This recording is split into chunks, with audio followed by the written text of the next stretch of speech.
Sa lalawigan ng Laguna, sa payak na munisipalidad ng Pila, nakalokasyon ang maliit na barangay na nagngangalang Pansol. Sa aming paglilibot, sa kalagitnaan na tirik na araw at sa napakainit na simoy ng hangin, hindi namin inasahang matagpuan ang isang maliit na junk shop. At dito na rin namin nakilala sina Kuya Luisito at Kuya Alfredo. Dito na din namin napagtanto na alamin ang kanilang kalagayan sa mga ganitong panahon. Good afternoon po, tatay. Ano pong pangalan niyo po? Luisito, Okay po. Ilang taon na po kayo? 54. Sa dami po ng trabaho, bakit po ito po yung napili niyo po? Ay, dito, dito na ako maganda rin dito. Maganda naman po. Ang sahod. Hanggang saan po kayo nakapagtapos po? High school po, kolehiyo po, ganun po. High school lang, sa elementary lang. Elementary po. Ayon sa datos ng Verite Southeast Asia, 16 sa 58 na mga Pilipino ay kabilang sa trabahong konektado sa pagbabasura. Karagdagan dito, ang 16 na taong natukoy dito ay nakaabot lamang sa hindi bababa sa sekundaryong level ng edukasyon o high school pababa. Kung pinagbigyan po kayo ng pagkakataon po, balak niyo po ba ituloy yung pag-aaral niyo pa po? Hindi na rin, may edad na ako eh. May edad na po. Sa pamilya niyo po, ilan po kayo magkakapatid po o mga anak niyo po? Ako, solo lang ako. Solo lang po. Masaya na po ba kayo sa trabaho niyo po ngayon? Masaya naman. Saya naman po. Sa isang araw po, hanggang anong oras po kayo nagtatrabaho po o nagsisimula? Alas 7. Alas 7 po. Hanggang anong oras po? Hanggang alas 5. Sa isang araw po, magkano po yung kinikita niyo po? 500. 500 po. Sa tingin niyo po, kaya niyo naman po sustentuhan yung sarili niyo po doon po sa 500? Kaya naman. Kaya naman po. Sa 9 na oras na pagtatrabaho sa junk shop, buhat dito, buhat doon, isama mo pa ang mga mikrobyong posibleng makadala ng sakit, mapamainit man o malamig, tuloy ang trabaho nila Kuya Alfredo at Kuya Luisito.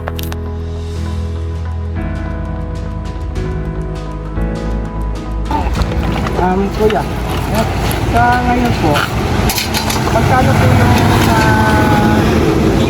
nakukuha niyo po or kita araw-araw sa tingin niyo po? Sa totoo, ang salary namin dito umabot ng 500 hanggang 600 eh. Per day po yun? Oo, per day. Kung tutusin sa iba, mga 400 lang. Kasi ngayon, yung salary talaga, ayan, total na banggit ko na yung salary, medyo parehas lang. Malayo do kaya mas malapit to kaya lumipit ako dito sa junk shop.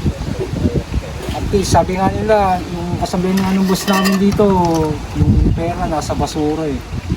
Kaya kami, ang hope namin, yung mapaunlad namin yung negosyo. Tapos yung kikitain namin, di syempre para di sa mga anak namin, katulad nyo, sa inyo, may pang tustos kami sa mga namin.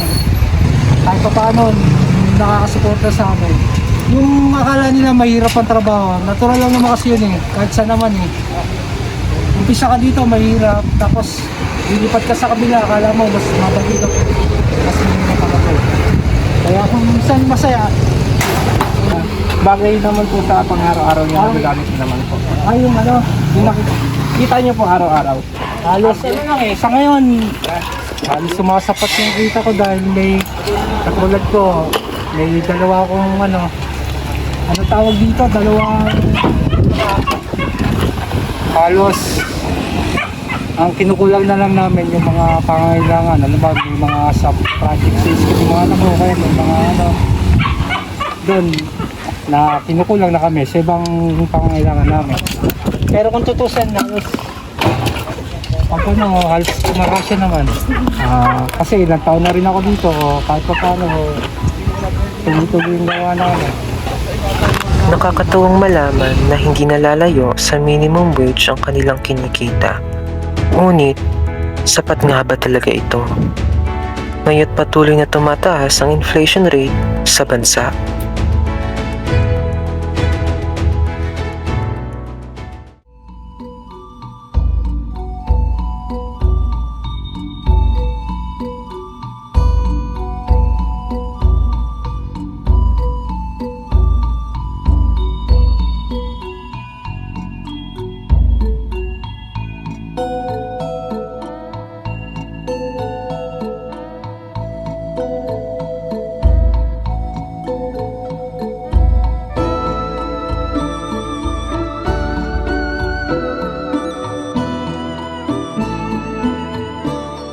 Good afternoon po, Tay. Ano pong pangalan po? Ang pangalan ko ay Reynaldo Candido.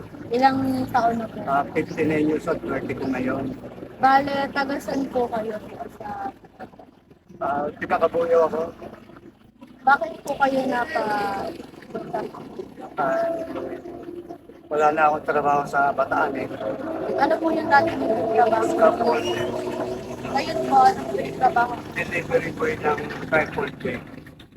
Bale, kano na po kayo katagal? Sa taon na ako ngayon sa delivery boy. Lagi po kayong napunta. Extra lang ako. Dati akong biyaheng San Pablo. Ngayon walang kasama yung kasama ko. Ako pina-extra ng aking forma. Kaya dito ako napunta. Bale, magkano naman po yung kinikita? Ay, 479 sa araw. 479 po. Bale, yung pong 479 na po yun, napagkakasya niyo po ba sa araw-araw na po? Napagkakasya namin. Kahit nahirap. Ilan po ba kayo sa pamilya? Ay, ako, saka yung asawa ko, saka yung anak ng asawa ko. Doon po sa 10 years po na pagtatrabaho, ano po yung isang hindi niyo po malilimutan na experience na nag-challenge? Yung challenge ko ay yung muntik na masagasaan sa highway. Yung pag-deliver ko. Bali, kailan po siya Tagal na yun, ako na siguro mga 4 years. Buti na sigawan ako ng driver ko. Ikaw na sigawan, patay ako tayo. San Pedro yun, San Pedro. Saan kasi akong dinidisplay ng pang-performa. Pag walang delay, happy ng pahinante, ako ang sinisili. ano po natapos niyo po na High school graduate ako. kung nabigyan po ba kayo ng pagkakataon na makapag-aral? Kung sa ngayong edad niyo po ba, tatanggapin niyo pa rin po? Ay, hindi na, matanda na ako. 69 na ako eh. Maaari ko po ba alam kung bakit po kayo na tigil po sa pag-aaral? Wala na yung tatay at nanay ko. At makatapos pa ng high school, trabaho na ako. Tumatay ang tatay ko, 1 buwan pa lang eh. Tumatay ang nanay ko ay high school graduate ako. Sa Sapat. Saan po yung sa? Ano, second district kami. Sa Magbataan. 6 hours ang biyahe. Mula Maynila hanggang Bataan. Anong oras po nang susimula yung trabaho? 6. Alam na 8 ang umaga. Hanggang anong oras? Yeah, ganyan. Kailan nangyari? Ganyan, nangyari. Pwede na kami ito eh. Masaya naman po ba kayo sa trabaho? Masaya. Masayang masarap. Kung mabibigyan po ba kayo ng chance na maging sa yung trabaho? Tutuloy niyo po, ano po yung chance? Mabibigyan sa akin. Kahit ano, kaya ko trabaho. Kahit scaffolder. Mas maganda pa nga yung scaffolder. Bigyan po kayo ng pagkakataon na makapag-dire-diretso po ng pag-aaral. Ano po yung gusto niyo pong marating o yung course po na inaasahan niyo? Mag-isa ang dami. Bakit? Para makatulong sa mga kabataan dito, mga adik. Yun lang naman ang pagkikita. Kung ano po, pagtapos po ng mga ilang taon, hindi niyo po ba naiisip na nito po is kailangan niyo naman pong magpahinga? Ganun po, or tumigil po sa pagtatrabaho? Sana nga eh, kaso walang puhunan. At umikaw sa trabaho, wala akong kakainin. Kawawa ang pamilya ko. hanggat kaya ko magtrabaho, katrabaho. Pag wala na, pahinga na. Kayo lang po ba yung nagtatrabaho ng pamilya? Oo, diba? Diyan po Yung sa asawa buong ko. taon. Yung asawa ko kasi, pangalawang asawa ko lang. Hindi kami kasal. Yun lang. Pero ang asawa ko, yung pangalawa, nagtitinda siya. Karinderya. Kasi may anak. Ito ako lang. Umaasa pa sa kanila. Magkakasama po kayo. Ay, kasama ko lang ang sa anak niya. Bali yung pong mga iba pong anak. Iba. May trabaho na rin. Ang trabaho, pero umaasa pa sa magulang. Yun lang naman yung sa Sa mga katulad po namin mga estudyante, ano po yung masasabi niyo po bilang matagal na po kayo magtatrabaho? Ano po yung message niyo po para sa kanila? Yung sa kabataan, kailangan magtapos kayo ng trabaho, huwag niyo akong gayahin. Ang hirap ng construction at lalo yung walang pinag-aralan. Kasi kaya ko tino, anong pahinga, wala. Talagang pagdating pahinga, wala kang tapakan sa pamilya mo. Hindi lang naman masasabi sa kabataan, kailangan magtapos sila ng pag-aaral. Para meron silang ibon sa kulang. Kaya po, talagang hirap. Pero hanggang kaya ko, kakayanin ko. Kaya tumawa yan. Pintinin na ako. Birthday ko, tatrabaho pa ako. Birthday niyo po. Mamaya Happy lang birthday po. ako magsisimba. Hindi na ako. Isang taon, hindi ko na ako. Ano pong hiling niyo po ngayong birthday? Ay, ang hiling ko na sa Panginoon na huwag ako magkakasakit. Pagalingin ng mga kapatid. Ilan po yung kapatid? Tatlo lang kami. Bali, apat na lang kami. 10 kami, nalagas na yung kami. Anim. 2 babae, 2 lalaki lang natitira. Ako ang bunso.